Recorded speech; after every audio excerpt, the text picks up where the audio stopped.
I want to talk about the law of rhythm from a very practical point of view. The law of rhythm as a principle is far reaching, but for this discussion, I'd like to focus on just one aspect that I believe is relevant to the point I'm trying to make: the difference between effort and force. Both involve trying to bring about change, but I believe there's an important distinction. Effort works with natural process, whilst force tries to replace that process. For anyone new to the channel, I'm Patrice Elliott. I'm an integrative psychological therapist, a metaphysical philosopher, and the founder of Therapy Conscious Centered Living. On this channel, I give simplified, practical information on metaphysical, psychological, and esoteric knowledge. To help the YouTube algorithm, do like, share, and subscribe. Thank you. So I want to talk about this from a very practical point of view, and I want to tell a story from when I was 5 years old. This is my first experience with this law.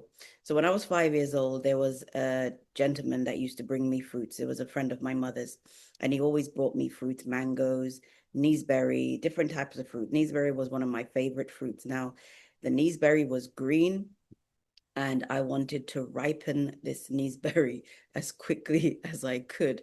So I thought if I made it soft, then that would also make it ripe. So I beat the neeseberry. I take it and I throw it and I hit it on the ground, trying to make the neeseberry soft. I took a belt and I beat it. I did whatever I could to soften the neeseberry because I thought when it's soft, it's ripe. Because as a child, you think, okay, soft means ripe. Over the years, as I'm learning, I saw that actually that's my first encounter with this principle, and that we do this a lot in life, like where we try to force things, we try to force ripe relationships, for example. I'll give you an example, like somebody who's forcing their partner into marriage, and you try to badger them and beat them down and try to, and I see this so much. It happens, male to female, and it happens female to male. I think more often it's female to male, forcing somebody to be ready for marriage when they are not ready. And oftentimes, when they do get into the marriage, because some people giving people ultimatums and all these things, and the marriage doesn't last. Now, I want to talk about when I opened up this neeseberry and I looked inside, the neeseberry was stainy, it was still sour, it was bitter. And I think that's what people are like when you force a person.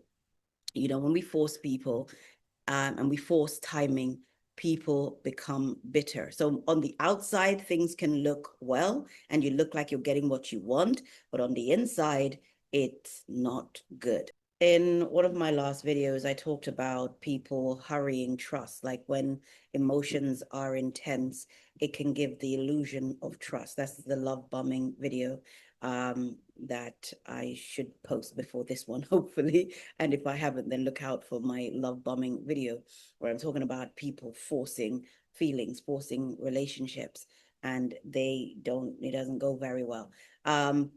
Also, I made another video about forcing, when people force forgiveness, and that it has a detrimental impact on the victim or the survivor, when they're being forced to forgive before they actually process their feelings, and there is a timing. So this is what the law of rhythm is about: the timing. There is a time and there is an opportune time for all things. So I just wanted to make that little video today, and leave me a comment. Let me know what you think of this video. Let me know where you're listening from, and any all your comments help. And do like, do share, do subscribe, and until next time, love.